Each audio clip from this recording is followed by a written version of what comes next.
The marble floor of the bathroom felt cold, even through the thick soles of Ethan Cole's Italian leather shoes, a detail that always struck him as absurd given the heated flooring system had cost $18,000 to install.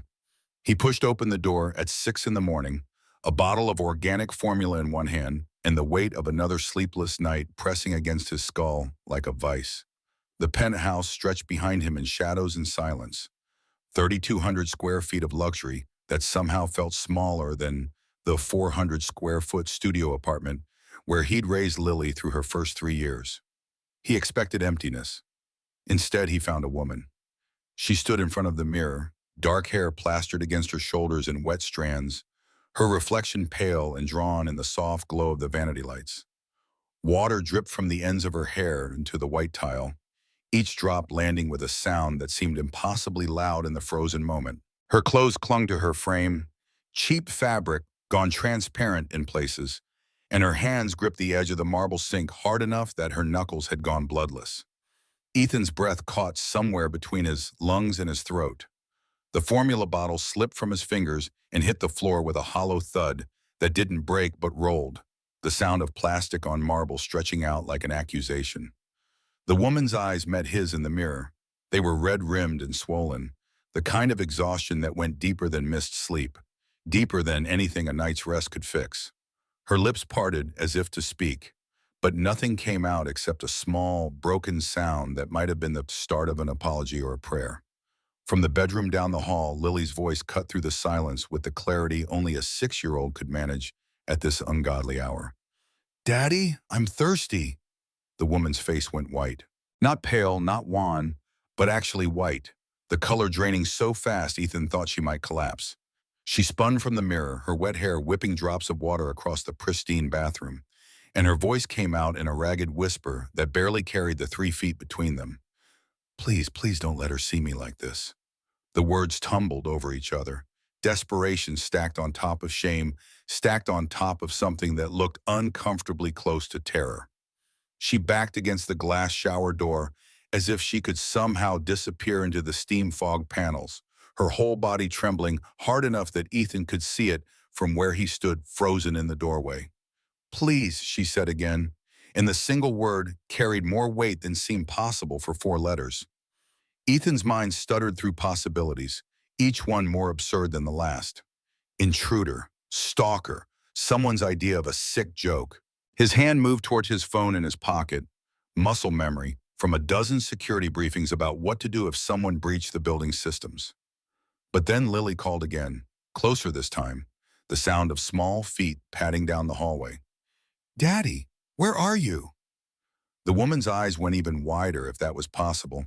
Her hands came up in front of her, palms out, fingers splayed in a gesture of surrender that looked practiced, like she'd done this before, like she'd learned that making yourself smaller and less threatening was sometimes the only defense you had. "I'll go," she whispered, her voice so quiet Ethan almost didn't catch the words. "Just give me 10 seconds to get to the service stairs.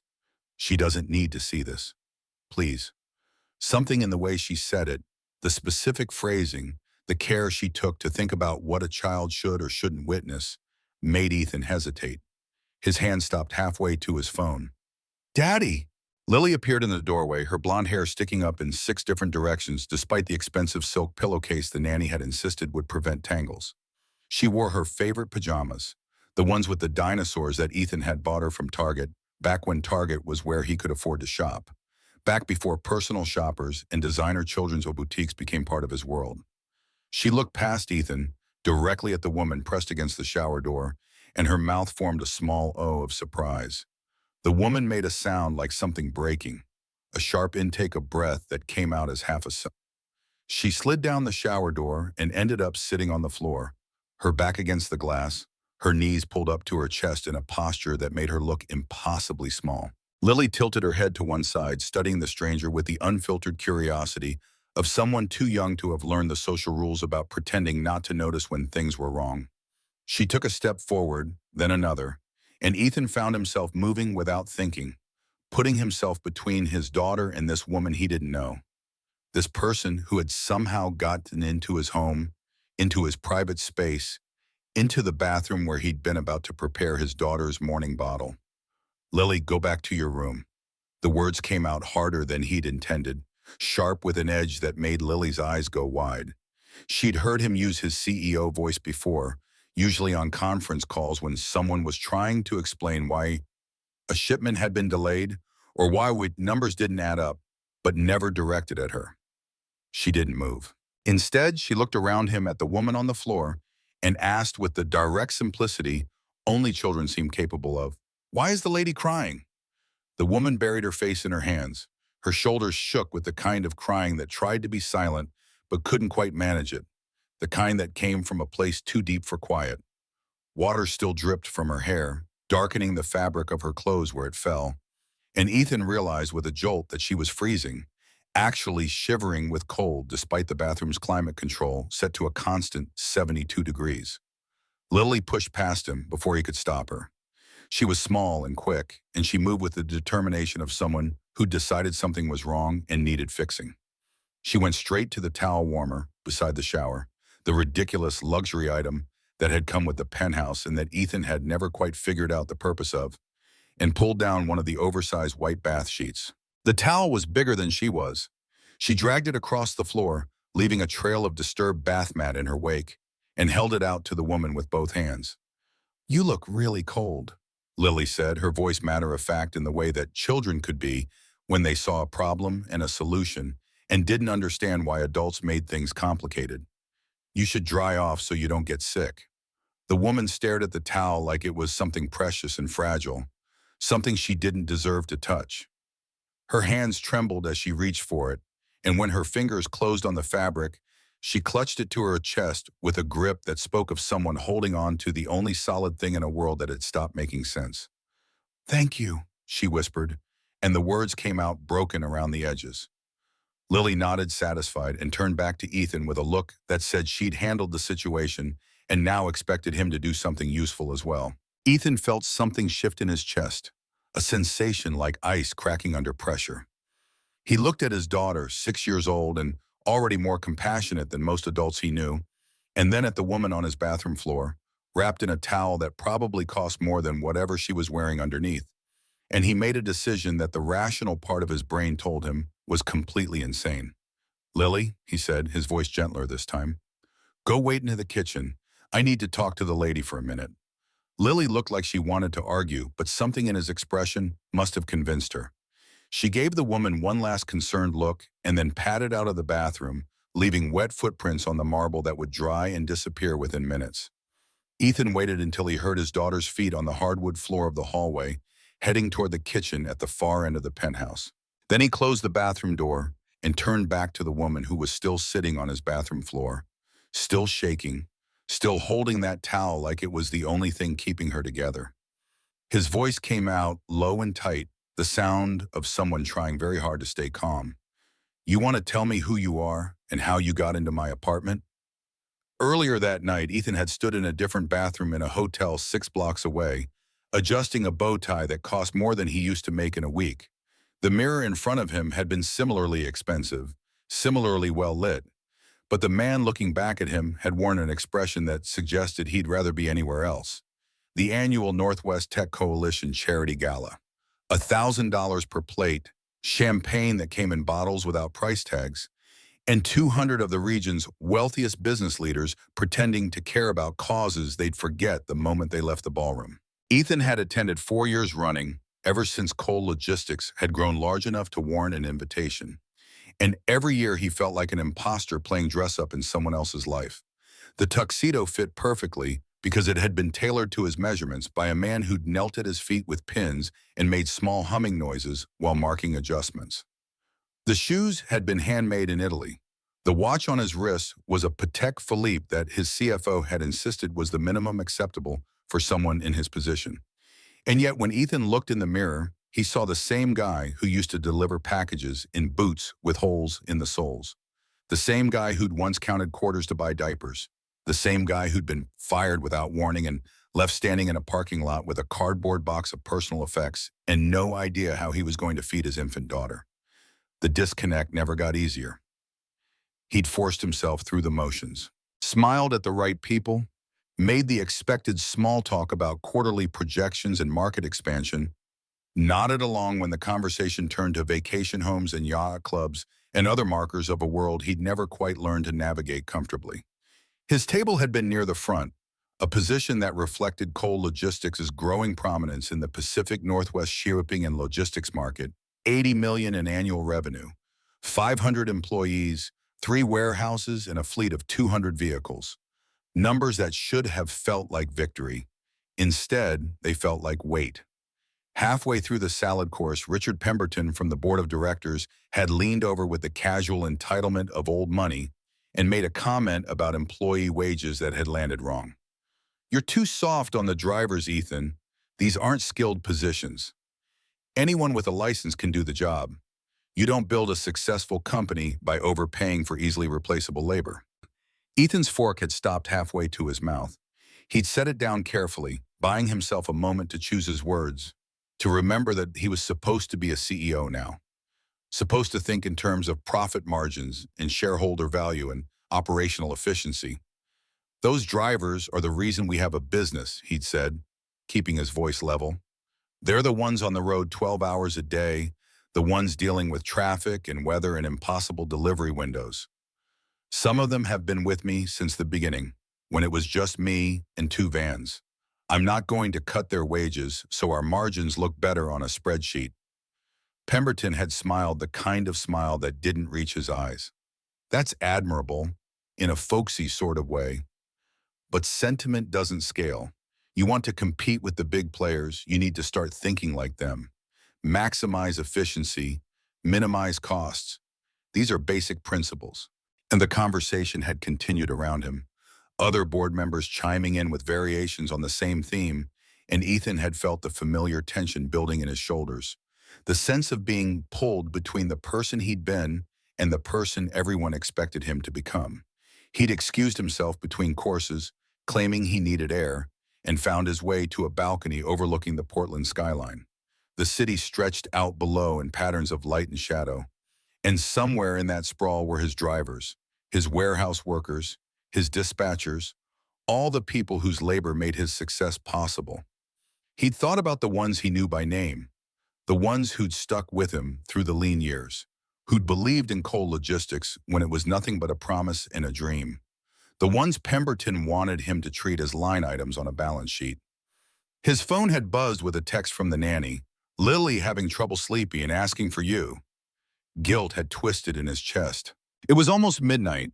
He'd kissed Lily goodnight at 7, before she'd even gotten into bed, and now she was awake and asking for him, and he was 6 blocks away, wearing a tuxedo that cost $4,000, and making conversation with people who thought empathy was a weakness. He'd stayed another hour because leaving early would have been noticed, would have been commented on, would have reflected poorly on coal logistics in ways that apparently mattered in this world he'd built, but never quite joined. By the time he'd made it back to the penthouse, it had been almost 2 in the morning. The nanny had left a note saying Lily had finally fallen asleep around 1, and Ethan had stood in his daughter's doorway watching her breathe, feeling like the worst father in the world. He changed out of the tuxedo and into jeans and an old sweatshirt, clothes that felt like himself again, and tried to sleep. But sleep wouldn't come, so he'd gotten up to make Lily's morning formula, trying to do at least one useful thing, trying to feel like a parent instead of an ATM machine in designer clothes. That's when he'd opened the bathroom door and found a stranger in his home.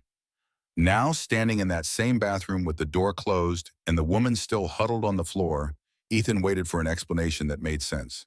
She pulled the towel tighter around her shoulders and took a breath that shook on the way in. "My name is Claire Bennett, and I'm sorry, I know this looks insane. I know I shouldn't be here, but I didn't know where else to go." Her voice was hoarse, like she'd been crying for hours, or maybe like she'd been screaming. Ethan couldn't tell which. He crossed his arms over his chest and stayed where he was, blocking the door without quite meaning to. "That doesn't answer my question. How did you get in?" Claire's eyes dropped to the floor. She seemed to be studying the pattern in the marble, or maybe just looking anywhere that wasn't at him. "The service entrance, the door in the back, the one the building staff uses for deliveries and maintenance. It wasn't locked, not really, it was stuck in the frame, like the latch wasn't catching properly, and I pushed and it opened." Ethan made a mental note to have building security check every entrance point in the morning. The penthouse was supposed to be secure, protected by multiple layers of access control and surveillance. The idea that someone could just walk in because of a faulty latch made his skin crawl. And you decided to what? Break into the first apartment you found and take a shower? The words came out harsher than he'd intended, but Claire didn't flinch. She just pulled the towel even tighter and nodded. I wasn't trying to steal anything. I didn't touch anything except the shower. I was so cold. I've been cold for 3 weeks straight, and I saw the door, and I thought if I could just get warm for a few minutes, just clean for a few minutes, I could think straight again. I could figure out what to do next. 3 weeks. The timeline stuck in Ethan's mind, a detail that felt significant even though he couldn't immediately place why. You're homeless. It wasn't a question. Claire's appearance made it obvious. The layers of cheap clothing gone ragged, the thinness that came from missed meals, the particular kind of exhaustion that settled into someone who had nowhere safe to sleep. But saying it out loud seemed to shift something in the air between them. Claire's jaw tightened. She looked up at him with eyes that held more pride than seemed possible given the circumstances, and when she spoke, her voice carried an edge. I used to have an apartment, a nice one, a maid, a life. Things change. Before Ethan could respond, before he could ask the obvious follow-up questions, Claire's expression shifted. The pride drained out of it, replaced by something that looked like recognition dawning slowly, like puzzle pieces clicking into place. Wait, she said, her voice going quiet. You're, you're the man from the convenience store. Ethan felt his stomach drop. He hadn't made the connection until she said it, but now the memory came rushing back with uncomfortable clarity. 2 weeks ago, maybe closer to 3, a Tuesday morning before work, stopping at the 7-Eleven on his way back from dropping Lily at school. He'd been wearing jeans and an old Cole Logistics polo shirt, clothes he kept for when he wanted to visit the warehouses without looking like corporate management descending from on high. There'd been a woman at the counter counting change with hands that shook slightly, staring at the price tags on granola bars like she was doing complex mathematics in her head. She'd had the look of someone trying to decide between a food and bus fare, a look Ethan recognized from his own past with a clarity that had made his chest tighten. He grabbed a sandwich and a bottle of water from the cooler, walked up to the counter, and handed them to her before his brain could talk him out of it. Everyone has bad days, he'd said, keeping his voice light, trying not to make it feel like charity. Things get better. She tried to refuse, tried to say she was fine, but he'd already handed the clerk a 20 for his own coffee and her items and walked out before she could argue. The whole interaction had taken maybe 90 seconds, and he'd thought about it twice since then. Just another moment in a city full of moments. Just another person struggling to get by. Except now that person was sitting on his bathroom floor. Claire was staring at him with an expression he couldn't quite read. Something between disbelief and something that might have been hope if hope came wrapped in exhaustion and desperation. You gave me a sandwich, she said, her voice barely above a whisper, and water. And you said, she trailed off, her eyes getting bright with unshed tears. You said things get better. And I kept the wrapper. I kept it in my pocket like some kind of talisman because it was the first time in weeks anyone had treated me like I was human, like I mattered. And I thought maybe if someone that kind existed in the world, maybe you were right. Maybe things could get better. She laughed, but it came out broken and wrong. And then they got so much worse. I lost the room I was renting because I couldn't make the payment. My landlord threw my stuff in the hallway and changed the locks while I was out looking for work. I tried a shelter, but they were full. I slept in my car until someone broke in and stole everything I had left. My wallet, my phone, the last bit of cash I'd been saving. Everything. The words spilled out faster now, like a dam breaking.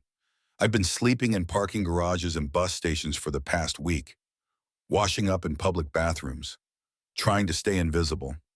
And last night it was so cold, and I was walking through this neighborhood looking for somewhere warm, and I recognized this building. I remembered it from that day, from seeing you come out of the service entrance with a coffee cup. And I thought, I thought if I would just get inside for a few minutes, just long enough to get warm and clean, I could keep going. I could figure out the next step. She looked up at him with eyes that held too much pain for someone who couldn't be more than 35. I wasn't going to stay. I wasn't going to take anything. I was just so tired of being cold. The explanation settled between them like something fragile. Ethan stood there processing it, trying to reconcile the woman in front of him with the person he'd helped at the convenience store, trying to understand how someone could fall that far that fast. 3 weeks from having a place to live to sleeping in parking garages. It was the kind of downward spiral he'd nearly experienced himself, back when Lily was a baby and he'd been one missed paycheck away from eviction, one broken down car away from losing everything. The distance between stability and catastrophe was always smaller than people wanted to believe. Lily's voice carried from the kitchen, pitched loud enough to reach the bedroom. "Daddy, is the lady okay?" Claire's face crumpled. She pressed her hands over her mouth like she could physically hold back the emotion. But tears leaked out anyway, tracking down her cheeks in paths that had been worn smooth by repetition. "I'm so sorry," she whispered through her fingers. "I'm sorry, I'll leave right now. I shouldn't have come here. I shouldn't have involved you. I'll just go." She started to stand, using the shower door for support, her movements unsteady. Ethan found himself moving without thinking, reaching out to steady her elbow when she swayed slightly. She was freezing, her skin cold enough that he could feel it through the thick fabric of the towel. "When's the last time you ate something?" The question seemed to catch her off guard. She blinked at him like she'd forgotten such a thing as food existed. Yesterday, I think. There was a church that was giving out sandwiches, but I missed dinner because I was trying to find somewhere to sleep before dark, and by the time I found a spot, the shelter kitchens were closed. Yesterday, maybe. She wasn't even sure. Ethan thought about the gala he'd attended, the plates of food he'd barely touched, the waste that had been casually accepted as part of the evening's excess. He thought about Pemberton telling him to think of employees as replaceable labor, about the board members who'd nodded along like that was just common sense. He thought about his daughter asking why the lady was crying and immediately offering the only help she could think of. Sometimes children understood things adults had forgotten. He made a decision that the rational part of his brain screamed was reckless. "Come on," he said, his voice coming out gruffer than intended. "You're going to eat something before you fall over, and then we're going to figure this out." Claire stared at him like he'd started speaking a foreign language. "I can't. I shouldn't. You have a daughter. You don't know me. I could be anyone.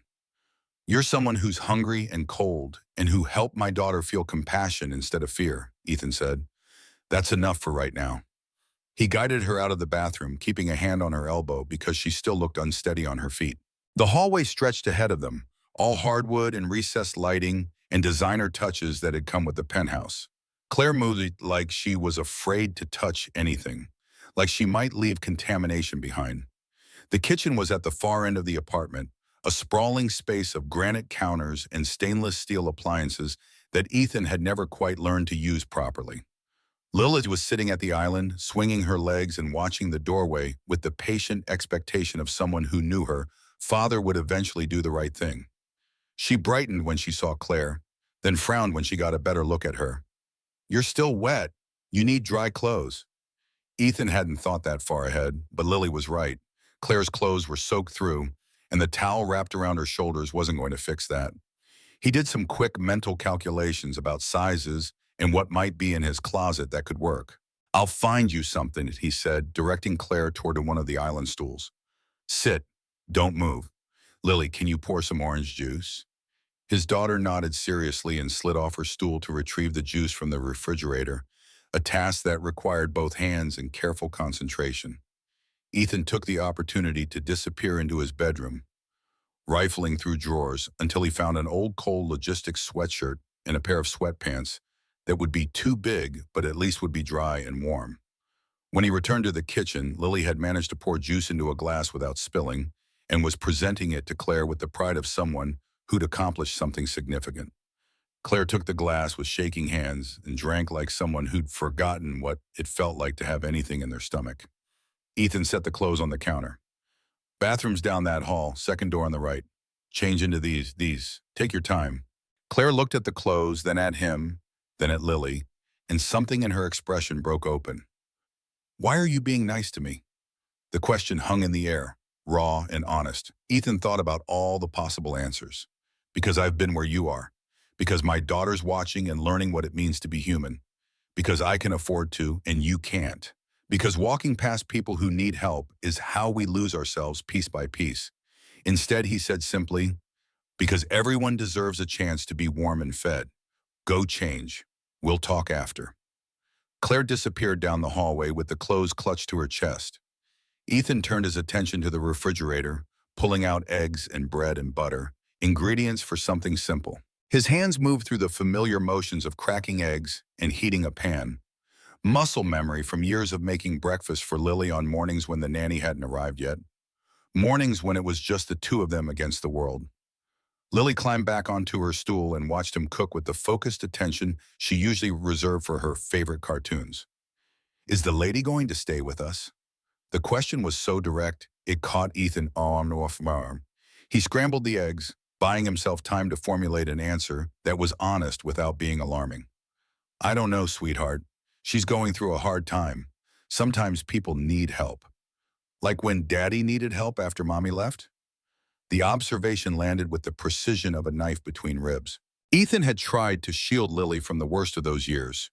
From the nights when he'd stayed up until 3 in the morning trying to balance a budget that wouldn't balance. From the times he'd skip meals so she could have enough. From the constant grinding fear that one more thing going wrong would push them over the edge. But children notice more than adults gave them credit for. Yeah, he said, his voice rough. Like that. Then we should help her, Lily said with the simple logic of someone who hadn't yet learned that the world was more complicated than helping people who needed it. That's what you always say. We help people when they're stuck. Ethan plated the scrambled eggs just as Claire emerged from the hallway. She looked different in his old clothes, the sweatshirt hanging loose on her frame, the sweatpants rolled up at the ankles. Her hair was still damp, but she tried to comb it with her fingers, and the act of being clean and dry had brought some color back to her face. She stopped in the kitchen doorway like she wasn't sure she was allowed to enter. Sit, Ethan said, gesturing to the island. Eat. The command came out more curtly than he'd intended, but Claire didn't seem to notice. She sat down next to Lillian, stared at the plate of eggs like she couldn't quite believe they were real. When she picked up the fork, her hands were still shaking, but she managed to get the first bite to her mouth. Ethan watched her eat, watched the way she tried to go slowly but couldn't quite manage it, watched the relief that crossed her face with each swallow. He'd seen that look before in his own mirror, back when a full meal was something to be grateful for rather than something to take for granted. Lily chatted beside her, asking questions that ranged from whether Claire liked dinosaurs to whether she'd ever seen snow that stuck to the ground instead of melting right away. Claire answered between bites, her voice getting steadier as food hit her system, and Ethan found himself studying her with the assessment skills he'd developed running a company. She spoke well with grammar and diction that suggested education. Her hands, despite the trembling, moved with a certain precision when she gestured. She knew how to interact with a child, how to engage without talking down. Whatever had happened to put her on the street, she hadn't started there. When she'd finished the eggs and half a piece of toast, she set down her fork and looked at him with eyes that had gone cautious again. I need to tell you something about why I was in your building specifically. It's not just that I saw you leave here that day. Ethan leaned against the counter, arms crossed, and waited. Claire took a breath. I used to work at TechCorp. Do you know them? The name hit Ethan like cold water.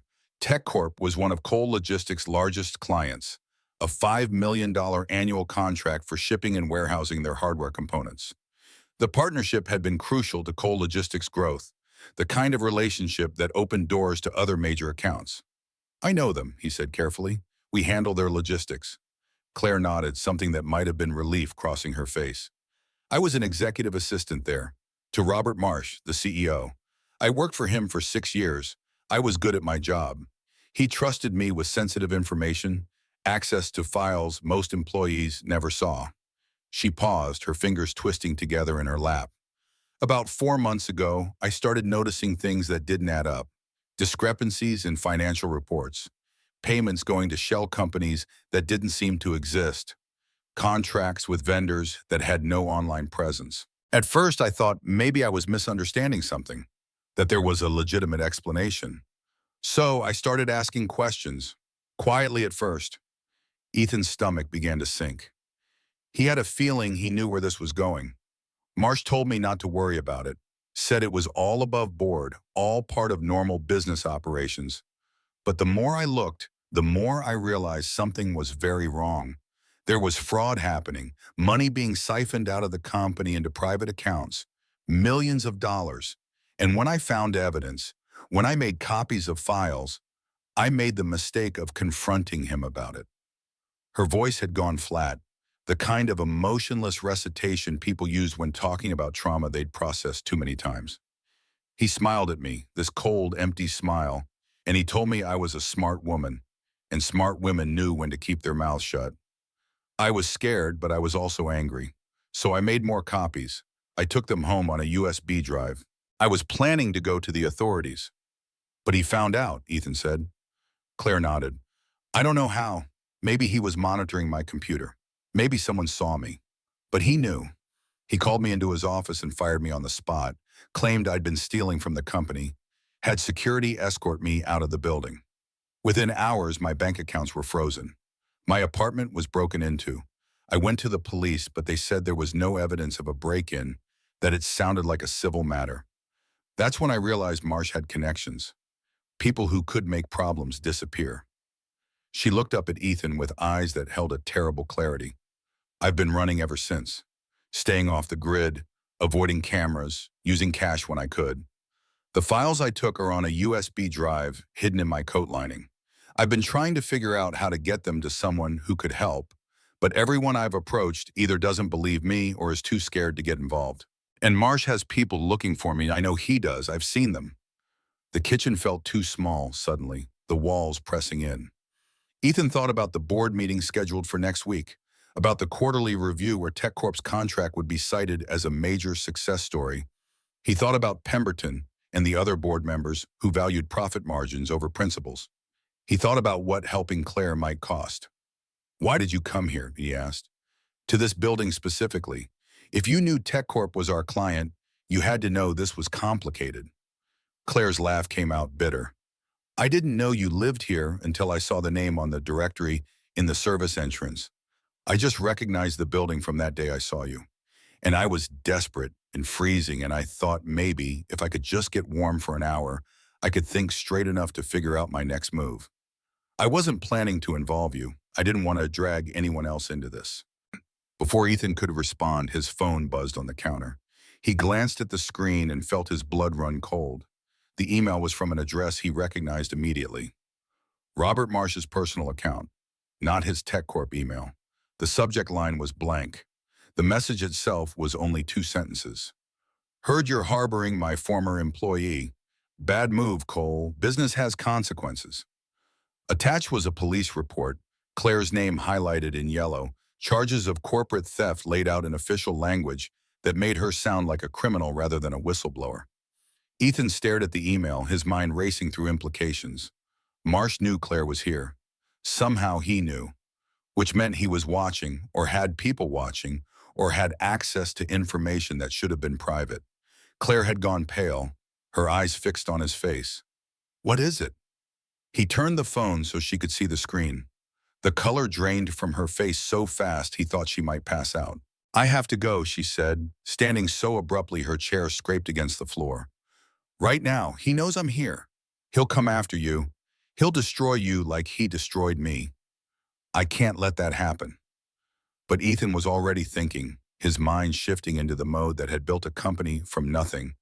The mode that saw problems as puzzles to be solved rather than obstacles to flee from. It's too late for that, he said, his voice steady despite the adrenaline starting to pump through his system. He sent this email. That means he wants me to know he knows. He's trying to scare me into throwing you out, into cutting ties before this gets complicated. Then do it, Claire said, desperation creeping into her voice. Please, you have a daughter. You have a life. Don't let me destroy that. Lily had been watching the exchange with wide eyes, and now she slid off her stool and walked over to Claire. She took the woman's hand in both of hers, her small fingers wrapping around Claire's wrist. "Don't go," she said simply. "Please don't go." Claire looked down at Lily, and something in her expression broke. Tears spilled over, and she dropped to her twin, bringing herself to eye level with the child. "I have to, sweetheart. I'm sorry, but I can't stay here. It's not safe." "Then we'll make it safe," Lily said, with the absolute certainty of someone too young to understand that some problems couldn't be fixed with determination and good intentions. Ethan felt something settle in his chest, a weight that was somehow lighter than the guilt he'd been carrying around for months. He thought about Pemberton's speech at the gala, about treating people as replaceable. He thought about the sandwich he'd given Claire because it was the right thing to do, because he remembered being hungry and scared and alone. He thought about the kind of man he wanted to be, the kind of man he wanted his daughter to see him as. He thought about the fact that walking away now, throwing Claire out to protect his business relationship with a company run by a man who committed fraud and destroyed lives, would make him exactly the kind of CEO he'd promised himself he'd never become. The decision crystallized. "You're not going anywhere," he said, his voice carrying the authority he usually reserved for board meetings. "Not until we figure this out properly." Claire stared at him like he'd lost his mind. "You don't understand what you're risking. Marsh has resources, connections. He can make your life very difficult. He can destroy your company's reputation. He can try," Ethan interrupted. "But here's what he doesn't know about me. 15 years ago, I was a delivery driver making $11 an hour. 10 years ago, I got laid off from a manufacturing plant and spent 6 months barely scraping by. 8 years ago, my wife walked out and left me with a 3-month-old baby and no idea how I was going to manage. I built this company from nothing because I didn't have any other choice, because I had to survive, because giving up wasn't an option." He met Claire's eyes and saw his own past reflected there. "Marsh thinks I'm just another CEO who'll protect his profit margins at any cost. He thinks I'll fold because I have something to lose. But he doesn't understand that everything I have, I built by not folding when things got hard. And I'm not about to start now." Claire's breath hitched. "Why? Why would you risk everything for someone you don't even know?" Lily answered before Ethan could. "Because that's what good people do. Daddy says we always help people who are stuck, even when it's hard." Out of the mouths of children came truths that adults spent lifetimes trying to articulate. Ethan looked at his daughter and felt a surge of love so fierce it made his chest ache. "What she said," he managed, his voice rough. Claire stood slowly, still holding Lily's hand, and for a long moment, she just looked at them. Father and daughter standing in their expensive kitchen, in their expensive penthouse, offering help to someone who had nothing and who brought nothing but trouble. The absurdity of it must have struck her because she laughed, a sound that came out half sob. "You're either the bravest person I've ever met or the most foolish." "Probably both," Ethan admitted. "But here's what we're going to do. You're going to stay here, at least temporarily. You're going to help me with organizational work, scheduling, whatever administrative tasks you can handle, because I'm drowning in paperwork and my actual assistant quit last month. You're not Charity. You're someone with skills I need. And while you're doing that, we're going to figure out how to get those files to the right people in a way that keeps everyone safe. The board will never approve. The board doesn't get a vote on who I hire for personal administrative assistance," Ethan said. "And by the time they find out, it'll be too late to object without looking petty." Claire shook her head slowly, like she couldn't quite believe what she was hearing. "This is insane. You realize that, right? This is completely insane." "Welcome to my life," Ethan said. "Insane is pretty much my baseline these days." He walked over to his phone and read Marsh's email again, this time with fresh eyes. The threat was clear but vague, the kind of thing designed to intimidate without providing concrete evidence of wrongdoing. It was a power play, an attempt to establish dominance, to make Ethan back down before things even started. Which meant Marsh was worried. Which meant the files Claire had were damaging enough to warrant this kind of response. Ethan opened a new email and typed quickly, his fingers moving with the decisiveness of someone who'd made a choice and wasn't looking back. "Mr. Marsh, I appreciate your concern. However, Ms. Bennett is now in my employ as a personal administrative assistant. Any questions about her past employment should be directed through proper legal channels. I look forward to continuing our professional relationship. Best, Ethan Cole. He hit send before he could second-guess himself. Claire had gone white again. You just made yourself a target. I was a target the moment he sent that first email, Ethan said. This just makes my position clear, and it puts him on notice that I'm not playing his game. His phone buzzed almost immediately. Another email from Marsh, this one with more text. You're making a mistake you'll regret. That contract renewal you're hoping for? Consider it dead. And that's just the beginning. I have friends on your board, Cole. I have connections you can't imagine. Walk away now or watch everything you've built crumble. Ethan felt his jaw tighten. There it was, the real threat. The board, the contract, the implication of power and influence that could destroy Cole Logistics from the inside. He showed Claire the email. She read it and her face went from white to gray. He's not bluffing. He really does have that kind of reach. You need to think about this. Really think about it. Is helping me worth losing your company? Lily was still holding Claire's hand, and now she tugged on it to get her attention. Daddy always says we don't let bullies win, even when they're scary. The simplicity of it cut through the complexity like a blade. Ethan looked at his daughter and realized she'd been paying attention all these years, absorbing lessons he hadn't consciously tried to teach, learning values from watching him navigate the world. Sometimes rescue wasn't about saving someone else. Sometimes it was about saving yourself from becoming someone you couldn't live with. We do this right, he said, his voice steady. We document everything. We get the files to people who can actually do something with them. And we prepare for Marsh to come at us with everything he's got. But we don't back down. We don't fold. And we don't let him win just because he's scary. Claire's eyes were bright with tears again, but this time they looked different. Less despair, more something that might have been hope if hope had learned to be cautious. I don't know how to thank you. Don't thank me yet, Ethan said. This is going to get messy before it gets better, but we're going to see it through. Together. He held out his hand. After a moment's hesitation, Claire took it. Her grip was firm despite the trembling, and when she met his eyes, something passed between them that felt like the beginning of an alliance forged in desperation and determination. Outside the penthouse windows, Portland was waking up. The sky was turning from black to gray, the first hints of dawn touching the edges of buildings. Somewhere in that city, Robert Marsh was making plans. Somewhere the people who'd been hunting Claire were regrouping. Somewhere the fight was just beginning. But in the kitchen, with Lily holding Claire's other hand and the smell of scrambled eggs still lingering in the air, Ethan felt something he hadn't felt in months. Purpose.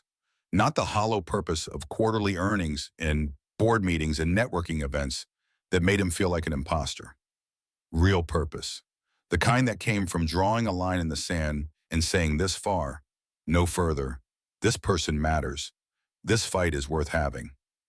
His phone buzzed again. Another email, another threat. Ethan turned off his phone and set it face down on the counter. Right now, he said, we eat breakfast. Then we make a plan. One step at a time. Claire nodded, and for the first time since he'd found her in his bathroom, she smiled. It was as small and fragile, but it was real. Lily, satisfied that the adults had figured things out, returned to her orange juice and started telling a complicated story about a dinosaur who made friends with a pterodactyl, her voice filling the kitchen with the innocent certainty that good things were possible if you just tried hard enough. And maybe she was right. Maybe sometimes the impossible was just another word for what you hadn't tried yet. Outside, the sun continued to rise, indifferent to the storm gathering on the horizon. The guest bedroom had been unused for months, a space that existed more as concept than reality, in a penthouse designed for entertaining that never happened. Claire stood in the doorway at 7:30 that morning, freshly showered for the second time in as many hours, wearing clothes that Ethan had ordered delivered from a department store that opened early for preferred customers. She'd protested the expense until he'd pointed out that walking around in his sweatpants wasn't exactly professional if she was supposed to be working. The room had cream walls and furniture that looked expensive because it was, the kind of design that prioritized aesthetic over warmth. Claire touched the edge of the dresser like she was afraid it might vanish if she applied too much pressure. Ethan watched from the hallway, seeing the space through her perspective. Sterile, impersonal, nothing like a home. Her voice came out quiet. I don't belong here. The statement wasn't self-pity, just observation. Ethan leaned against the door frame, considering his response. 6 months ago, I didn't belong here either. 5 years ago, I was sleeping on a futon in a studio where the heat only worked half the time. Belonging is just getting used to where you are until it stops feeling wrong. Claire turned to face him, and in the morning light streaming through the floor-to-ceiling windows, he could see details he'd missed earlier. Fine lines around her eyes that spoke of sleepless nights. A scar on her chin, faint but visible. Hands that had been scrubbed raw but still carried dirt under the nails that would take days to fully disappear. She'd spent 3 weeks on the street. The evidence lived in her body. If I'm working for you, I should probably know what I'm supposed to be doing. Practical, direct. The shift in tone told Ethan she'd made a decision to compartmentalize, to focus on the immediate and manageable rather than the overwhelming totality of her situation. He could respect that. My office is a disaster. I've got 3 months of correspondence I haven't properly filed, a calendar system that makes no sense because I keep changing it, and about 40 different projects that need tracking. My last assistant quit because I'm apparently impossible to work with. Fair warning. The corner of Claire's mouth twitched, almost a smile. I organized Robert Marsh's entire operation for 6 years. If I could handle his ego and his completely irrational filing system, I can probably manage yours. 2 hours later, Ethan sat in his home office watching Claire transform chaos into order with the efficiency of someone who'd spent years mastering exactly this kind of work. She'd commandeered his desk, relegating him to the leather chair in the corner, usually reserved for reading financial reports he never had time to properly absorb. Papers that had been scattered across every available surface were now sorted into stacks with labels written in her precise handwriting. File names that had made sense only to him were being reorganized into a system that actually followed logic. She moved through the work with focus that bordered on meditation, and Ethan realized she was using it as an anchor. Something familiar, something she could control when everything else had spun wildly beyond her grasp. His phone rang. The private investigator he'd called at 6:30 that morning, before Claire had emerged from the guest room. Marcus Webb had come recommended by the company's legal team as the best in the business, former FBI with connections throughout federal law enforcement. The conversation had been brief but productive. Webb would start immediately, needed 48 hours for preliminary findings, charged rates that made Ethan grateful he could afford them. The callback came faster than expected. Mr. Cole, I've got some initial information you need to hear. It's not good. Ethan stepped into the hallway, closing the office door behind him. Claire glanced up briefly but returned to her work when he gestured that he'd be a moment. Webb's voice came through the phone, clipped and professional. Robert Marsh is dirty. Not just white-collar fraud dirty, connected dirty. I've got sources confirming he's been laundering money through TechCorp for at least 3 years, using shell companies to move cash from sources you don't want to think too hard about. Your Ms. Bennett stumbled onto something bigger than corporate embezzlement. She found evidence of organized crime using legitimate business as a front. Ethan felt cold spread through his chest. How certain are you? Certain enough that I'm advising you to be very careful. The people Marsh does business with don't appreciate exposure. They deal with problems permanently. If they think Ms. Bennett has evidence that could unravel their operation, they won't stop at threatening emails. The implication hung in the air like smoke. What do you recommend? Get the evidence to federal authorities as quickly as possible. Make it public enough that eliminating the source becomes pointless. And in the meantime, increase security. These aren't amateurs we're dealing with. Ethan thanked him and ended the call. Through the office door's glass panel, he could see Claire working, unaware that the danger she'd been running from was exponentially worse than either of them had understood. He should tell her. She deserved to know. But first, he needed to make some calls. Lily appeared at his elbow, materializing with the supernatural stealth that 6-year-olds somehow mastered. She tugged on his shirt. Claire says she can make lunch if we have ingredients. Can we have grilled cheese? The kind with the tomato soup? Simple requests, normal childhood needs. The mundane interrupting the catastrophic. Ethan looked down at his daughter and felt determination crystallize into something harder than fear. Yes, sweetheart, we can have grilled cheese. The board meeting wasn't scheduled until next week, but Richard Pemberton called at 2 o'clock that afternoon with the tone of someone who'd discovered a problem that needed immediate correction. Ethan, we need to talk about your new assistant. No preamble, no courtesy, just direct accusation wrapped in corporate politeness. Claire Bennett is highly qualified. She has 6 years of executive-level experience. She also has allegations of corporate theft on her record, and she's connected to Robert Marsh, who happens to be one of our most important clients. This looks bad, Ethan. Really bad. The optics alone, the allegations are false. Marsh planted them because she discovered fraud he was committing. I'm helping her clear her name. Silence on the other end, the kind of silence that meant Pemberton was recalculating, adjusting his approach. When he spoke again, his voice had shifted from collegial to formal. I'm calling an emergency board meeting for tomorrow morning, 9 a.m. We need to discuss this situation and its potential impact on the company. There's nothing to discuss. Who I hire for personal administrative work is my decision. Not when it threatens a $5 million contract and puts the entire company at risk. Tomorrow, Ethan, 9 a.m. Be prepared to explain yourself. The call ended before Ethan could respond. Claire had stopped working. She stood in the office doorway, her expression carefully neutral in a way that suggested she'd heard enough to understand what was happening. I should leave before the meeting. Make it easier for you to salvage the relationship with Marsh. No, hey, Ethan, I'm not throwing you to the wolves to make my board happy. End of discussion. She looked like she wanted to argue, but movement outside caught both their attention. Through the penthouse's front windows, the street below was visible. A black sedan had pulled up across from the building entrance, sleek and expensive in a way that made it stand out in the residential neighborhood. It sat there, engine running, not parking, not leaving, just watching. Ethan's phone buzzed. A text from an unknown number. Nice place you've got. Shame if something happened to it. He showed Claire the message. Her face went pale, but her voice stayed steady. They're not subtle anymore. That means they're getting desperate, or they're trying to scare you into making a mistake. It's working. The admission came out before he could stop it. Claire's expression softened, sympathy mixing with something that might have been guilt. I'm sorry, I never meant for any of this to touch you or Lily. If you'd known, you still would have had nowhere else to go. The problem isn't you. The problem is them. The black sedan stayed for another hour before finally pulling away, but the message had been delivered. We know where you live. We can reach you whenever we want. You're not safe. That evening, Ethan went down to the parking garage to retrieve his car for a quick run to pick up the prescription medication Lily needed for her occasional asthma.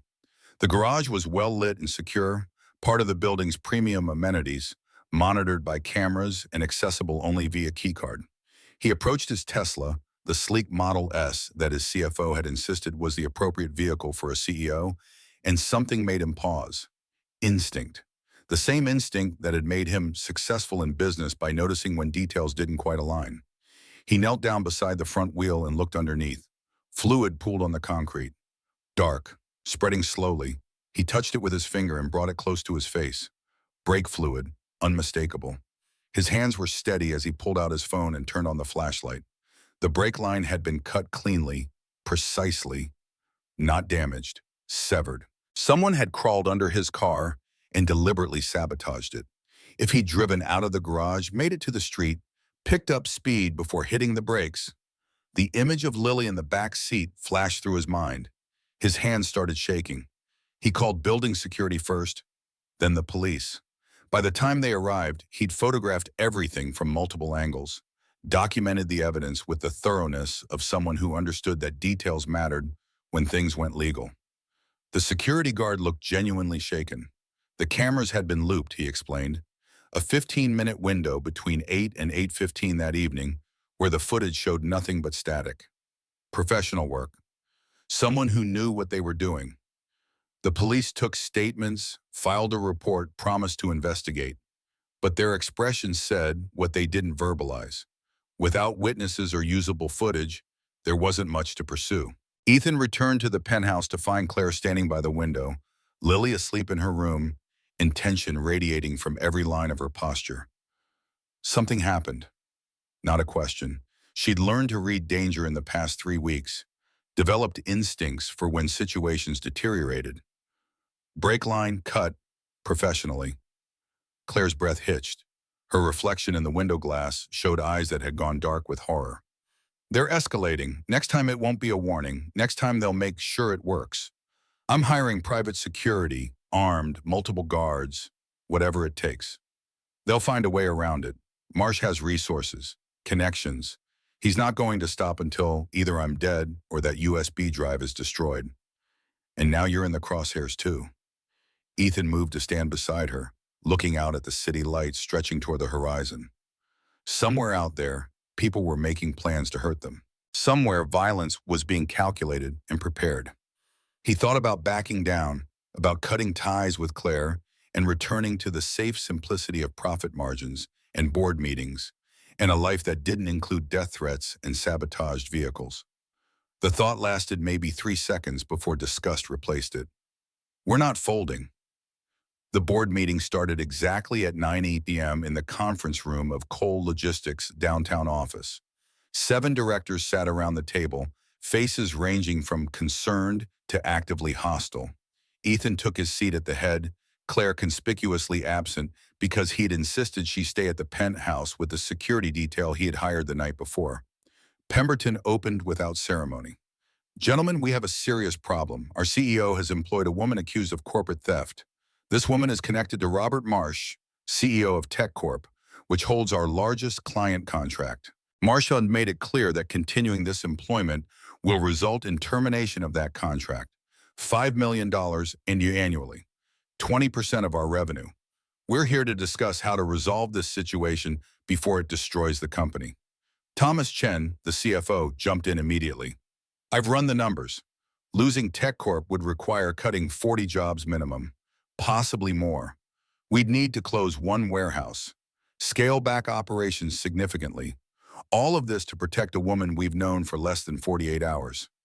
Eyes turned to Ethan, waiting for his response, expecting him to see reason, to make the logical choice, to prioritize the company over sentiment. He met each gaze in turn before speaking. 15 years ago, I was a delivery driver making $11 an hour. I worked hard, showed up on time, did my job well, and when the company I worked for needed to cut costs, I was laid off without warning. No severance, no explanation. Just a box for my belongings and security escorting me out. I had a 3-month-old daughter and no idea how I was going to feed her. Pemberton's expression suggested he didn't see the relevance, but Ethan continued. I built Cole Logistics on a principle that people matter more than profit margins, that loyalty goes both ways, that we treat our employees like human beings, not replaceable parts. Every single person in this room has benefited from that approach. Our retention rates are the highest in the industry. Our employees work harder because they know we value them. That's not sentiment. That's smart business. That's very touching, Pemberton cut in, his voice dripping condescension. But it has nothing to do with the current situation. It has everything to do with it. Claire Bennett uncovered fraud, major fraud. Instead of being protected, she was destroyed. Her boss used his power and connections to ruin her life because she tried to do the right thing. And now we're sitting here debating whether to abandon her to save a contract with the same man who destroyed her. You want to know what that makes us? Silence. It makes us complicit. It makes us the kind of company that values money over ethics. And if we do that, if we partner with criminals and throw whistleblowers under the bus, then everything I built here means nothing. Chen leaned forward, his tone placating. Ethan, nobody's questioning your values. But we have a responsibility to our shareholders, our employees. 500 people depend on this company. Can we really risk their livelihoods for one person? Those 500 people trust us to be better than this. And the moment we prove we're not, the moment we show that our principles only matter when they're convenient, we lose the foundation that made this company successful. Pemberton's patience snapped. This is exactly what I warned about. You're too soft, too attached to some working-class fantasy of noble poverty. You're a CEO now, Ethan. Act like it. Make the hard choice. Fire the woman, keep the contract. Save the company. The words hit like physical blows, each one designed to cut at the exact insecurity Ethan carried. The fear that he didn't belong in this world, that he was playing at being a businessman, that his background disqualified him from making real decisions. He thought about his daughter asking why they helped people even when it was hard. He thought about Claire organizing his office with the competence of someone who deserved a chance to rebuild. He thought about the kind of man he wanted to be when he looked in the mirror. When he spoke, his voice carried absolute certainty. I'd rather lose this company than lose my integrity. If we can't stand for what's right when it costs us something, then we don't stand for anything at all. Claire stays. The contract with TechCorp ends the moment they make that ultimatum official. And if any of you can't accept that, there's the door. Pemberton stood immediately. Then you've made your choice. I'm calling for a vote of no confidence. We remove Ethan as CEO and install leadership that will prioritize the company's survival. The motion was seconded. The vote was called. 4 directors voted to keep Ethan. 3 voted to remove him. The margin was razor thin, bought by loyalty from the directors he'd personally recruited, the ones who remembered where the company came from. Pemberton's face went red. He gathered his papers and stood. This is a mistake you'll regret. And when this company collapses, when those 500 employees are out of work, remember that you chose one woman over all of them. He walked out. 2 other directors followed him, their resignations implicit in their departure. The remaining board members sat in stunned silence. Chen finally spoke, his voice subdued. The stock is going to tank when this gets out. Probably, Ethan agreed, but we'll survive. We always do. He returned to the penthouse at noon to find it empty. The security guards he'd hired were gone. Claire's few belongings had vanished from the guest room. On the kitchen counter, a note in her precise handwriting. I can't let you destroy everything you have built for me. The USB drive is in the flour canister. Give it to the authorities. Don't look for me. Thank you for trying. See. Panic hit first, followed immediately by anger. She'd slipped past professional security, disappeared into a city of 600,000 people, and left him holding evidence that made him a target without even the justification of protecting her. Lily found him staring at the note, and her face crumpled. She left? Like Mommy left? The comparison carved through Ethan's chest like a blade. His daughter had abandonment written into her history, and now she was watching it play out again. I'm going to find her, sweetheart. She didn't leave because she wanted to. She left because she thought it would protect us. Then bring her back. Tell her we're safer together. Simple wisdom from a 6-year-old. Ethan pulled out his phone and started making calls. The shelter on Southeast Division Street was the same one Claire had tried 3 weeks earlier, the one that had been full, the one with the waiting list that stretched for weeks. Ethan arrived at 2 in the afternoon, bypassing the intake process and walking directly to the dormitory area where women waited for beds that might or might not materialize. Claire sat in a plastic chair near the back, her shoulders hunched inward, making herself small. When she saw him, her expression cycled through surprise, relief, and guilt before settling on resignation. She stood as he approached, her voice barely above a whisper. You shouldn't have come. You left. I had to. The board was right. I'm destroying everything you worked for. The board was wrong, or at least the ones who quit were wrong. We won the vote. You staying doesn't cost me the company. Hope flickered in her eyes before doubt smothered it. For now. But when TechCorp pulls the contract, when the stock drops, when employees start getting laid off because revenue's down, you'll regret this. You'll regret me. Ethan moved closer, lowering his voice so the conversation stayed between them. 10 years ago, a stranger gave me $50 when I was counting change to buy diapers, handed it to me in a grocery store parking lot, and said, pay it forward. I never saw them again. Never got their name. But that $50 meant I could feed my daughter for a week. It meant I didn't have to choose between food and rent. It meant everything. Claire's breath caught. I've spent a decade trying to pay that forward. Building a company that treats people with dignity, helping employees when they're struggling, making choices based on what's right instead of what's profitable. And every time I do it, I remember that stranger who helped me when I had nothing. He reached out and took her hand, feeling how cold her fingers were despite the shelter's heating. You're not destroying what I built. You're the reason I built it in the first place, to help people who need it, to stand up against bullies who think power makes them untouchable, to prove that we can be better than the worst examples around us.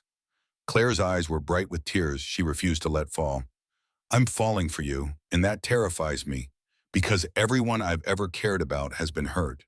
But walking away now wouldn't keep you safe. It would just mean I abandon you to fight this alone, and I can't do that. The words settled between them, honest and raw. Claire's hand tightened around his. This is insane. We barely know each other. We're being hunted by criminals. Your company is imploding. This is the worst possible foundation for anything real. Probably, but I'd rather have something real in the middle of chaos than something safe that means nothing. She laughed, the sound breaking around the edges. You are either the bravest person I've ever met or completely out of your mind, Teo. Can it be both? The almost smile that crossed her face made something warm bloom in Ethan's chest. He was about to say something else, something about coming back to the penthouse where security could actually protect her, when his phone buzzed with an alert from the security company he had hired. Intruder detected at penthouse, armed response activated. His blood went cold. Lily. Claire's face went white as understanding hit. They were already moving, running for the exit, Ethan calling the guards as they burst onto the street. The line rang twice before connecting. Mr. Cole, we have the situation contained. 3 individuals attempted to breach the service entrance. We've detained them and called the police. Your daughter is safe in the panic room as per protocol. Relief hit so hard, Ethan had to lean against a building to stay upright. Claire gripped his arm, her own relief palpable. But the message was clear. They'd come to the penthouse. They'd tried to get to Lily. This had escalated beyond threats. His phone rang. Marcus Webb, the PA, Mr. Cole, you need to move your family now. My sources just confirmed that Marsh has put out a contract. $50,000 to whoever retrieves that USB drive and eliminates the witness. These are professionals he's hired. They won't stop. We detained 3 at my penthouse 20 minutes ago. Those weren't the professionals. Those were local thugs, testing your security. The real threat is still coming. Ethan made a decision. We're leaving the city. Tonight. Do you know somewhere safe? I can arrange a safe house, but you need to understand running only buys time. The permanent solution is getting that evidence to federal authorities in a way that makes killing you pointless. Then arrange both, safe house and federal contact. We end this. The next 2 hours passed in a blur. Ethan returned to the penthouse long enough to collect Lily from the panic room, pack essentials, and retrieve the USB drive from the flour canister where Claire had hidden it.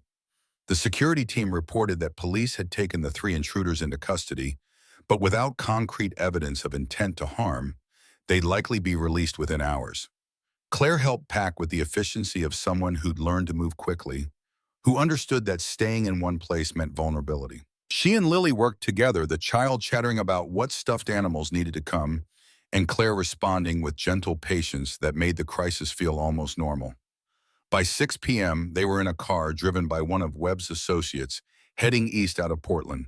The driver was ex-military, silent and competent, taking routes that avoided major highways and kept checking mirrors for tails. Lily fell asleep in the back seat, her head on Claire's lap.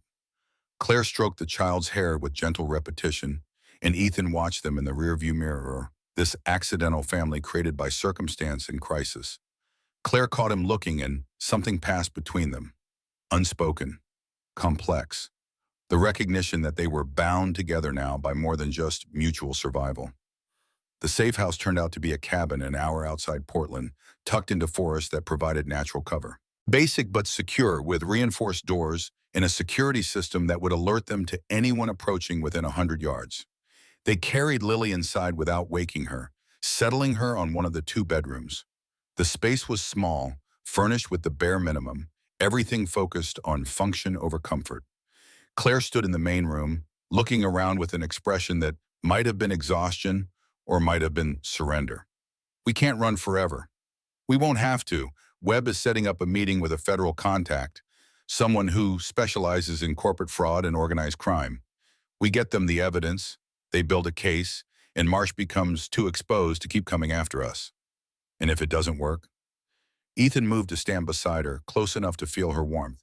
Then we figure out plan B, but we do it together. No more running off to protect me. No more trying to face this alone.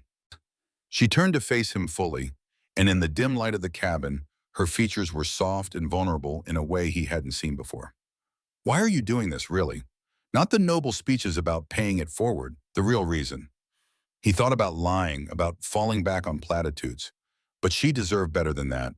Because walking away from you would destroy something in me I've been trying to protect my entire adult life. The belief that people matter more than profit.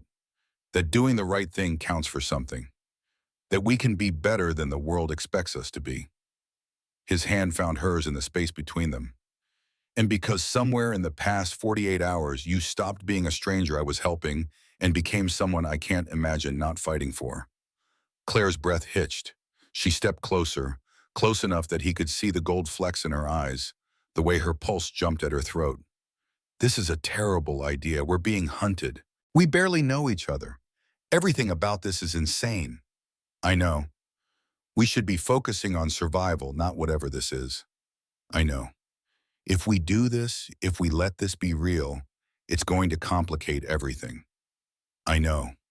She reached up and touched his face, her fingers tracing the line of his jaw with gentle precision. Then kiss me anyway. Let me have something good before the world falls apart again. He closed the distance between them, his lips meeting hers with a tenderness that felt like coming home. She melted into him, her hands fisting in his shirt, and for a moment the chaos receded. There was just this: connection, warmth, the possibility that something good could grow even in the worst circumstances. When they finally pulled apart, both breathing hard, Claire rested her forehead against his. We're going to survive this. We have to, because I want more of that. Ethan was about to respond when movement outside caught his attention. Through the window, a shadow moved between trees, too large to be an animal, too deliberate to be accident. He pulled Claire down behind the couch just as the first gunshot shattered the window. Glass rained down in crystalline fragments, catching moonlight as it scattered across hardwood floors. Ethan's body covered Claire's, instinct overriding thought, his weight pressing her into the narrow space behind the couch. A second shot punched through the cabin wall 3 feet above their heads, splintering wood with a crack that echoed in the confined space. Lily's scream from the bedroom cut through the chaos like a blade. Claire was moving before Ethan could stop her, combat crawling toward the hallway with speed born from desperation. He followed, keeping low, his mind cataloging details with the forced clarity that came when survival depended on processing information faster than panic could overwhelm it. 3 shooters minimum based on the shot patterns. Professional spacing. They'd surrounded the cabin. The bedroom door was closed. Claire yanked it open and dove inside, gathering Lily into her arms as the child sobbed with terror that bypassed language. Ethan slammed the door and shoved the dresser in front of it, wood scraping across floor in a sound that felt too loud, too exposed. His phone was already in his hand, dialing the emergency number Webb had programmed in. It rang once. They found us. Multiple shooters. We need extraction now. Webb's response came clipped and urgent. Basement, northwest corner. Escape tunnel. Leads half a mile into forest. Go now. Teams en route, but 15 minutes out. The basement stairs were in the hallway. Getting to them meant crossing open space in full view of the shattered window. Ethan looked at Claire, who had Lily pressed against her chest, the child's face buried in her shoulder.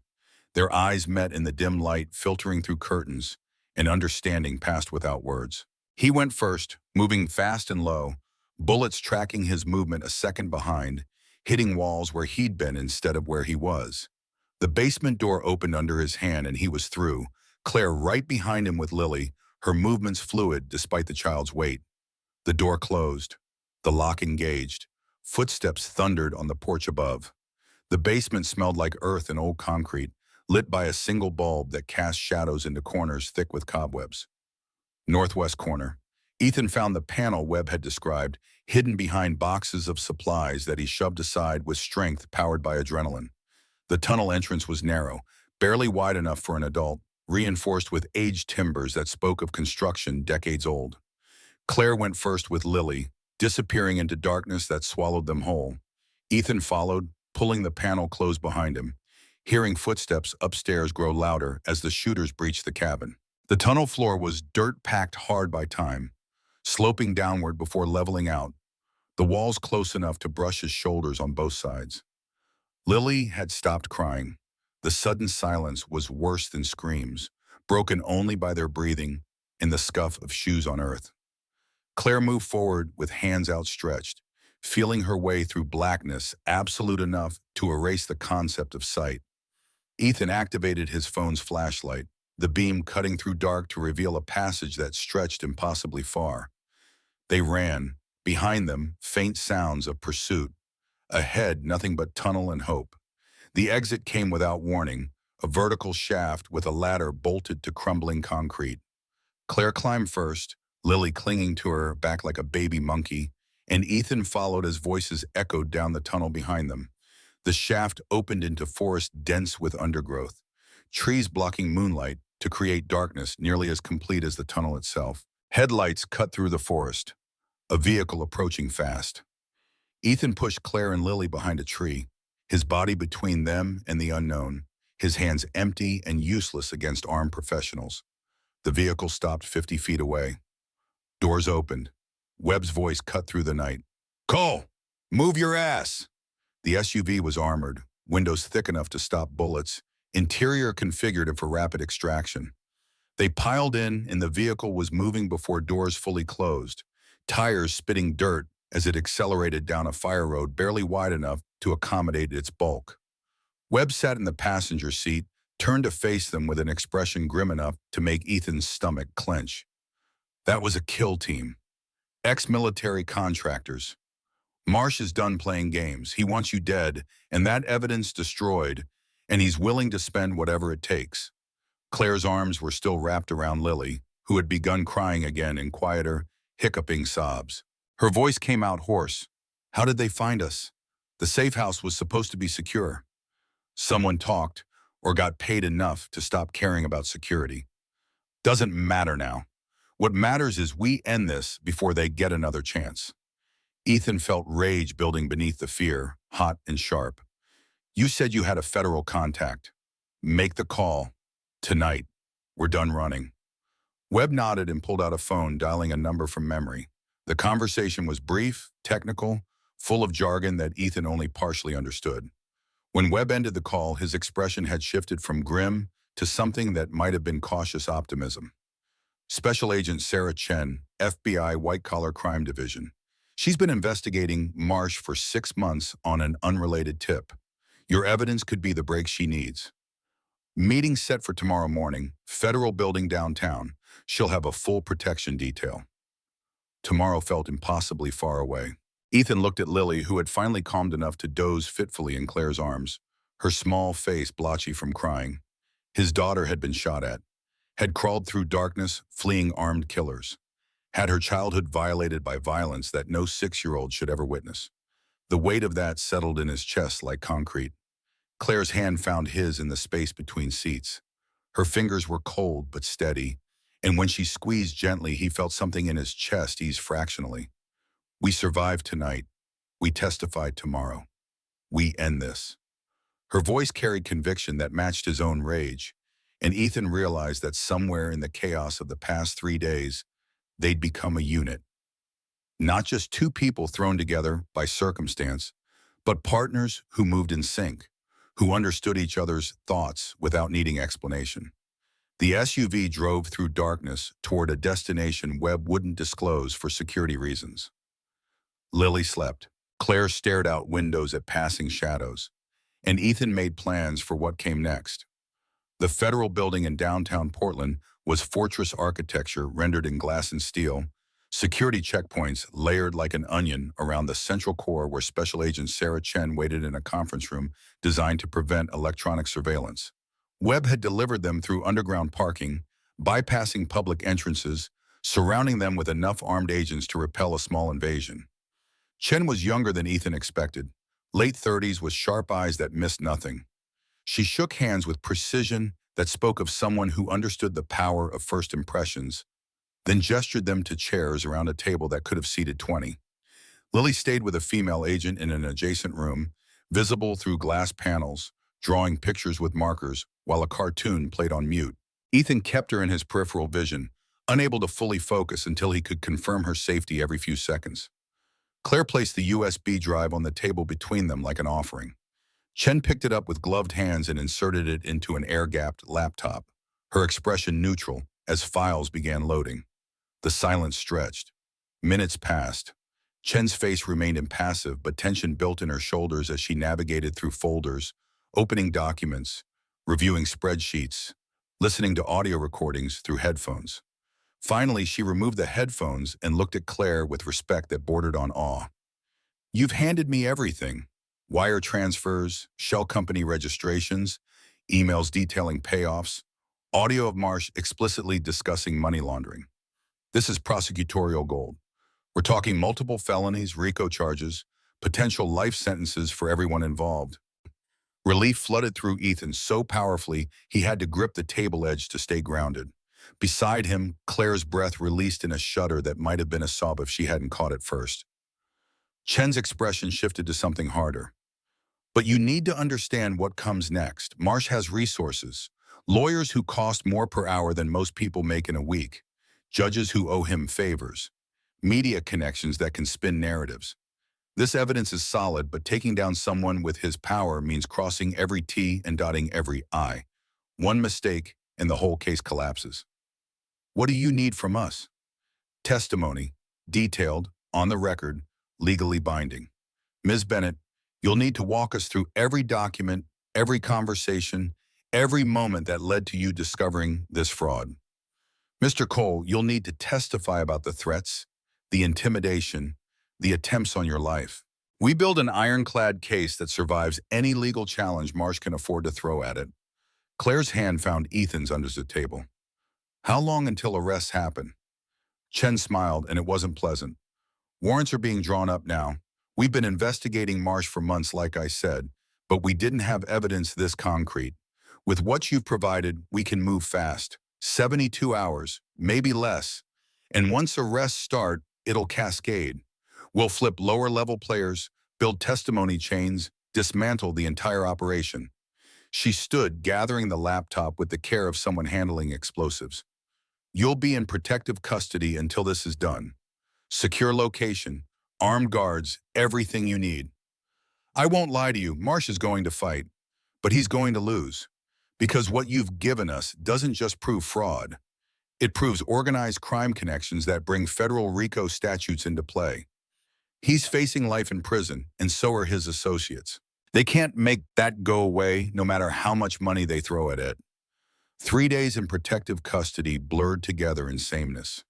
The safe house was comfortable but sterile, all generic furniture and neutral colors designed to be forgettable. Federal agents rotated shifts, professional and distant, their presence a constant reminder that normal life had been suspended indefinitely. Lily adapted with the resilience of children, treating the situation like an extended sleepover, charming agents into coloring sessions and teaching them the rules of games she invented on the spot. Claire spent hours preparing testimony with prosecutors, walking through timelines and evidence chains until her voice went hoarse. Ethan fielded calls from Cole Logistics, managing crisis from lockdown. The stock had dropped 30% after news broke about the TechCorp contract termination. Employees were nervous. Clients were calling for reassurance. The company he'd built was hemorrhaging value while he sat in protective custody, unable to physically address the concerns. But Thomas Chen, the CFO who'd stayed loyal through the board meeting, stepped up. He held emergency all-hands meetings, sent company-wide memos about standing by principles, worked 18-hour days to stabilize operations. When Ethan called to check in, Chen's voice carried exhaustion, but also something that might have been pride. "The team's rallying. They're angry about what happened to you, scared about what it means for jobs. But they're also proud. Turns out standing up to criminals plays well with employees who felt invisible their whole careers. We're getting applications from top talent who want to work for a company with actual values. Stock will recover. We just need to survive the short term. The words helped, not enough to erase worry, but enough to remind Ethan that the fight was worth having. On the third night, Claire found him standing at the window overlooking a garden bathed in security lighting. She moved to stand beside him, close enough that their shoulders touched. "Lily's asleep, finally." She asked when we could go home. "What did you tell her?" "Soon, that Daddy's doing something really important and we just have to be patient." Ethan turned to face her fully, seeing exhaustion written in every line of her features, but also strength that hadn't been there 3 days ago in his bathroom. "When this is over, when the arrests happen and the trial starts and you're not in immediate danger anymore, what do you want? Really want not just survival but life beyond this?" Claire considered the question with the seriousness it deserved. "I want my name cleared. Want to work again as something other than a fugitive or a victim. Want to wake up without checking over my shoulder. Want to take Lily to a park without worrying that someone's going to attack us." She reached up and touched his face, fingers gentle. "And I want to see if this thing between us can survive normal life. Because right now everything's extreme. Life and death, crisis and adrenaline. We barely know each other outside of trauma. I need to know if what I feel is real or just survival instinct latching onto the nearest source of safety." Her honesty cut through any platitudes Ethan might have offered. He covered her hand with his. "Then we take it slow. We survive this crisis. We let you rebuild. We give ourselves time to figure out what's real and what's just us clinging to each other in a storm. And if it turns out to be real, then we figure out what comes next. Together, one step at a time. No rushing into anything that isn't built on solid ground." Claire smiled, and it reached her eyes for the first time since he'd known her. "I can work with that." The arrest began on a Wednesday morning at 7 a.m. Federal agents executed warrants simultaneously across 12 locations, taking down Robert Marsh at his home, 4 TechCorp executives at their offices, and 6 associates connected to the money laundering operation at various locations throughout the Pacific Northwest. Chen called Ethan at 7:15 with updates delivered in clipped professional tones. "Marsh is in custody, no bail given, flight risk and severity of charges. His lawyers are already filing motions, but the evidence is too solid. We've frozen his assets, seized company records, and 3 of his associates are already negotiating plea deals in exchange for testimony. It's over. You won. You and Ms. Bennett took down one of the biggest fraud operations we've seen in years." The news should have felt like victory. Instead, Ethan felt drained, emptied of emotion by days of sustained crisis. Beside him, Claire listened on speakerphone, her expression cycling through relief and disbelief and something too complex to name. "What happens now?" "You're free to go. Protection detail will remain in place until the trial, but you can return to normal life. Marsh's ability to hurt you died the moment we put handcuffs on him. The people he hired only care about money, and frozen assets means no payment. They've already scattered." Normal life. The concept felt foreign. They left protective custody that afternoon, returning to the penthouse that felt simultaneously familiar and alien. Someone had repaired the shot-out window at the cabin. The Tesla had been serviced and returned to the parking garage with new brake lines. Life had continued in their absence, the world spinning on while they existed in suspended animation. Lily ran from room to room, reacquainting herself with toys and spaces, her laughter echoing through halls that had been silent for days. Claire stood in the guest bedroom doorway with an expression that suggested she was calculating how long hospitality lasted before it became imposition. Ethan found her there an hour later, staring at the bed she'd slept in for one night before everything exploded. "You don't have to leave. Not until you're ready. Not until you've figured out what comes next. I need to find a place of my own. Start rebuilding independence. I can't just live here indefinitely as your charity case." "You're not a charity case.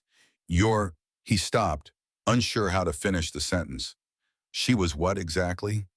Too complicated to reduce to simple labels. Claire's smile was shade and understanding. "I'm someone who needs to prove I can stand on my own before I can be part of anything else. Let me do this my way, Ethan. Let me rebuild with dignity instead of dependence." 6 months later, Winter gave way to early spring in Portland, rain softening to drizzle and bulbs pushing green through earth that had been frozen. The trial had started, installed, and restarted. Legal maneuvering creating delays that frustrated prosecutors but couldn't change the inevitable outcome. Marsh's lawyers were good, but evidence didn't care about legal gymnastics. Coal Logistics had survived the crisis, stock recovering as Chen predicted, new contracts replacing the old ones. The company's reputation for ethical business actually strengthened by the very scandal that should have destroyed it. Pemberton and the directors who'd resigned had been replaced by people who understood that principles mattered, that being the kind of company employees were proud to work for created value that quarterly reports couldn't capture. Ethan had stepped back from 18-hour days, hiring a COO to handle operations while he focused on strategy and the parts of the business he actually enjoyed. He picked Lily up from school 3 days a week. He made dinner most nights. He learned to be present instead of just proximate.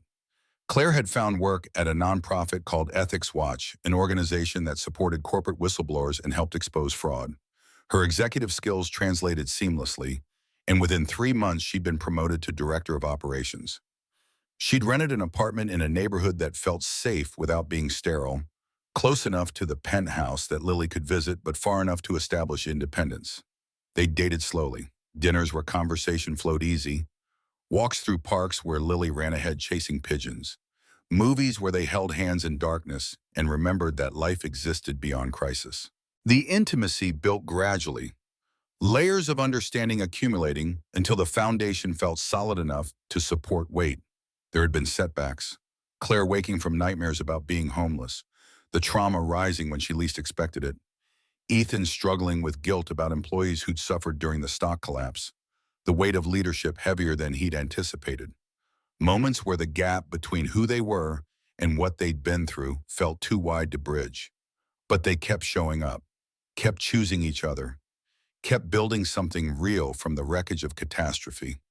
On a Saturday morning in March, Ethan stood in his penthouse kitchen making breakfast while Lily set the table with concentrated focus. Claire was due to arrive in 10 minutes for their standing weekend brunch, a tradition that had evolved organically from convenience to cornerstone. The doorbell rang.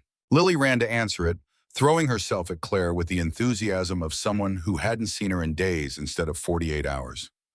Claire laughed and caught her, spinning the child in a circle before setting her down and ruffling her hair. She met Ethan's eyes across the kitchen, and something passed between them that no longer needed words. Recognition, affection, the certainty that whatever they were building, it mattered. They ate scrambled eggs and toast while Lily narrated a complicated story about playground politics, her worldview expanding to include dramas that seemed impossibly important to someone 6 years old. Claire listened with attention that never wavered, asking questions that showed she understood how seriously children took their social ecosystems. After breakfast, Lily disappeared to her room to play, and Ethan and Claire found themselves alone in the living room with coffee and comfortable silence. Claire broke it first, her voice carrying weight. The prosecutor called yesterday. Marsh's final appeal was denied. Sentencing is scheduled for next month. They're projecting 15 to 20 years minimum. Justice delivered in bureaucratic language and prison terms. It should have felt like closure. Instead, it felt like an ending to a chapter neither of them wanted to keep rereading. How do you feel about it? Claire considered the question, her fingers wrapped around her coffee mug. Vindicated, relieved, sad that it took losing everything to get people to listen, angry that the system protects people like Marsh until the evidence becomes too overwhelming to ignore. She looked at him directly, but mostly grateful, because if I hadn't lost everything, I wouldn't have ended up in your bathroom looking like a drowned rat. I wouldn't have met Lily. I wouldn't have found you. The words hung in the air between them, honest and vulnerable. Ethan set down his coffee and moved to sit beside her on the couch. I've been thinking about something you said in protective custody, about not knowing if what we felt was real or just survival instinct. I remember. 6 months is long enough to answer that question. Long enough to see each other in normal circumstances. Long enough to know this isn't just trauma bonding. His hand found hers, fingers interlacing with the ease of practice. I'm in love with you, Claire. Not because you needed rescuing, not because we survived something terrible together, but because of who you are when life is calm, because of how you laugh at Lily's terrible jokes, because of the way you organize chaos into sense, because you make me want to be better than I knew how to be. Claire's breath caught, her eyes bright with emotion that she didn't try to hide. I love you too, and it terrifies me, because everyone I've cared about has been hurt or has left, but I'm done letting fear make my decisions. I choose this. I choose you. I choose us. When the kiss was different from the desperate collision at the cabin. Slower, deliberate, a promise instead of a plea. When they pulled apart, Claire was smiling through tears. I should probably mention that my lease is up next month. You should probably mention what you're planning to do about that. I was thinking maybe I don't renew. Maybe I find somewhere that feels more like home. Ethan's heart stuttered. Any ideas where that might be? Claire gestured around the penthouse at the space that had transformed from sterile luxury to something warmer over the past 6 months. This place used to feel cold, like a hotel, but now when I walk in, Lily's drawings are on the refrigerator. Your boots are by the door. It smells like coffee and home. And I realize something. Home isn't a place. It's people. It's you and Lily and the life we're building together. Through the bedroom door, Lily's voice called out, asking if Claire wanted to see the castle she'd built from blocks. Claire called back that she'd be right there, her attention still on Ethan. If I moved in, it wouldn't be because I need rescue. It would be because I choose partnership. Because I want to wake up next to you. Because I want to be part of Lily's life every day instead of just weekends. Because I'm ready to stop being careful and start being brave. Ethan pulled her close, breathing in the reality of her presence, solid and warm and choosing to stay. Then move in, build a life here. Let's stop pretending we're not already family and make it official. Lily appeared in the doorway, blocks forgotten, her expression cycling through surprise and excitement. Claire's moving in? For real? Forever? Claire looked at the child who'd offered her a towel when she had nothing, who'd held her hand through terror, who'd helped her remember that compassion existed even in the darkest moments. For real. If you'll have me. Lily launched herself at them both, wrapping small arms around their necks, her laughter bright and uncomplicated. They held her between them, this accidental family forged in crisis and cemented in choice, and Ethan felt something settle in his chest that had been restless for years. Through the windows, Portland stretched out under spring rain, the city that had witnessed their collapse and their rebuilding. Somewhere in that sprawl, Marsh sat in a cell awaiting sentencing. Somewhere, life continued for the 500 employees who depended on coal logistics. Somewhere, the world spun on with its usual chaos and beauty. But here, in this moment, there was only warmth and laughter and the promise of tomorrow.